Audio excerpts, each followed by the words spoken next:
According to Jean Piaget, at which stage does a child begin to think logically about abstract proposition? Jean Piaget को अनुसार गोटे पिला केतेबेले logically चिंता करिपारे यार सठिक उत्तरटी होची फॉर्मल ऑपरेशनल स्टेज। परवर्ती प्रश्न Which of the following is an example of formative assessment? Formative assessment कौन ना formative assessment होची ना जो थिरे तत्क्षणात प्रश्नोत्तरी कार्य हो जाई थाए एवं शिक्षकतार तत्क्षणात फीडबैक पाई जाई थाए।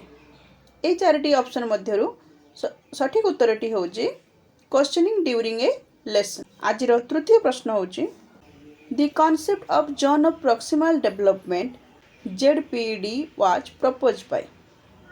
ए चारोटी ऑप्शन मध्यरु सठिक उत्तरटी होची लेव वाइगोस्की। लेव वाइगोस्की जी कि हमर जोन ऑफ प्रॉक्सिमल डेवलपमेंट देइचंती is conducted as the end of the course of certified a student. एमिति गोटे इवैल्यूएशन जोटा कि वर्ष शेष रे पिला को सर्टिफिकेट दवा पय करा जाई थाए। एही चारोटी ऑप्शन मध्यरु सठिक उत्तरटी होची समेटिव इवैल्यूएशन। समेटिव इवैल्यूएशन वर्षर शेष रे पिला को सर्टिफिकेट दवा पय करा जाई थाए। 5 नंबर प्रश्न learning by doing is a main principle of which educational philosophy. ए चारोटी मध्यरु सठिक उत्तरटी होची प्रैग्मैटिज्म। प्रैग्मैटिज्म जेन डुबे देइछंती। ठीक अछि। परवर्ती question Bloom taxonomy categorize educational objective into 3 domain. What are they? Bloom taxonomy रे 3 प्रकार कैटेगरी करा हेछि डोमेन को नेकी से गुडे को कोन कोन। चारोटी ऑप्शन मध्यरु सठिक उत्तरटी होछि ऑप्शन ए कॉग्निटिव इफेक्टिव एवं साइकोमोटर डोमेन। 7 नंबर प्रश्न in inclusive classroom in one where. Inclusive classroom रा अर्थ होछि जोथिरे समावेशी कक्षा। समावेशी कक्षा माने कोन ना जोथिरे समस्त पिला गोटे क्लासरूम रही पाठ पढ़ुवे।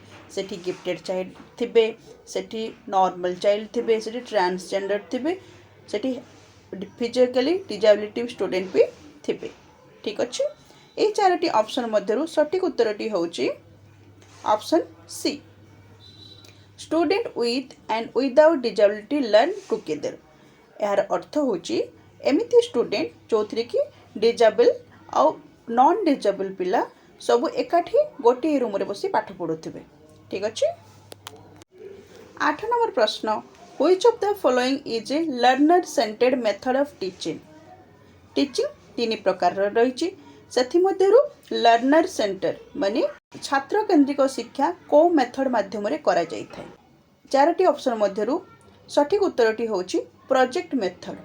प्रोजेक्ट मेथड जो थ्री पिला को प्रोजेक्ट वर्क दे दिया जाई थाए से माने निजे काम करिकी प्रोजेक्ट को बनै थांती। तेणु एटा होछि छात्र केंद्रिक शिक्षार गोटे प्रणाली। What does CCE stand for the school education system.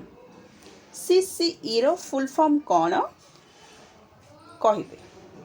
Charoti option मध्यरु सठिक उत्तरटी होछि continuous and comprehensive evaluation. Evaluation टा हमर मूल्यांकन टा हमर कंटिन्यू हवा दरकार और कॉम्प्रिहेंसिव हवा दरकार। एबे NEP 2020 कहूछि जे हमर इवैल्यूएशन टा 360 डिग्री हवा दरकार। ठीक अछि। 10 number question what is the role of a teacher in a constructivist classroom. चारोटी ऑप्शन मध्यरु सठिक उत्तरटी होछि फैसिलिटेटर। कौन फैसिलिटेटर वर्तमान टीचर जड़े गाइड भाव काम करेंगे ना कि मालिक भाव। आज परवर्ती प्रश्न होछि individual difference in a classroom should be. Individual difference अर्थ होछि गोटे क्लास रे समस्त छात्र छात्री माने एकाठी बसी पाठ पढ़िबा। चारोटी ऑप्शन मध्यरु सठिक उत्तरटी होछि plan for using differentiated instruction. गोटे शिक्षक कौन करिवो एमिति प्लान बनेबो जो थिरे कि से समस्त पिला को दृष्टि रखि परिबो जो थिरे कि फिजिकली चैलेंज पिला थिबे मेंटली चैलेंज पिला थिबे एवं नॉर्मल पिलांको सहित हाई आईक्यू वाला पिलांको मध्य से अंतर्भुक्त करिके पाठ पढ़े पारिबो। द्वादश प्रश्न, which of the following is the correct sequence of 5P model of instruction. 5P model जो थी कि 5टी ई रही तार सठिक उत्तरटी कौन? ये 4टी ऑप्शन मध्य सठिक उत्तरटी होची option B, engage, explore, explain, elaborate, evaluation.